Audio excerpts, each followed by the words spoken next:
शिव गुरु के चरणों में प्रणाम। माँ भवानी के चरणों में प्रणाम। हरेंद्र भैया के चरणों में प्रणाम।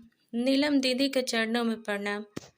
सभी गुरु भाई बहना लोग के चरणों में प्रणाम। मेरा प्रणाम स्वीकार कीजिए।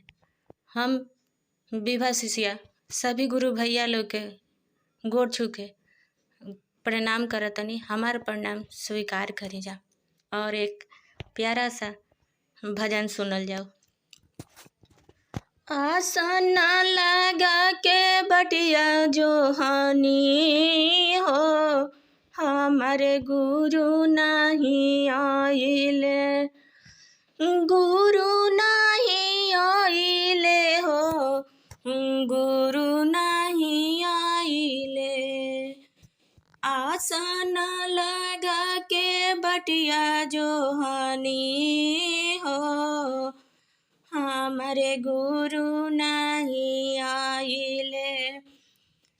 चारा चारा खवनी गुरु भैया के बोलावानी, गुरु भैया के बोलावानी, गुरु बहना के बोलावानी। कौन कोई गलतिया हो, हमर गुरु नहीं आइले।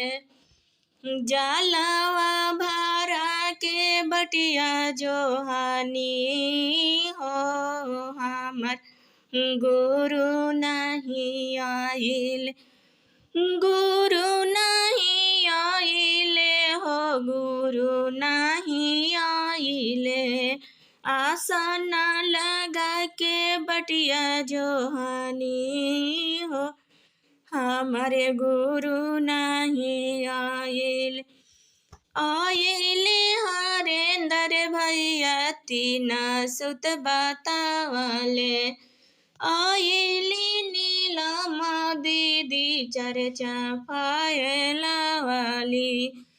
पहिला में दया मंगिया, दूसरे में चर्चा, नामन से करिया पढ़नमवा हो।